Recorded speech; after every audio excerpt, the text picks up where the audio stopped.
घेऊन पंचारती करो बाबांची आरती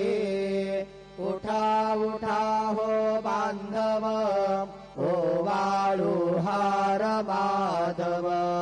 करोनिया स्थिर मना पाहू गंभीर हे ध्यान कृष्णनाथा दत्त साई जडो चित्त तुझे पायी काकड आरती करीतो साईनाथ देवा चिन्मय रूप दाखवी घेऊने बालक लघु सेवा काम क्रोध मद मत्सर आटोने काकडा केला वैराग्याचे तूप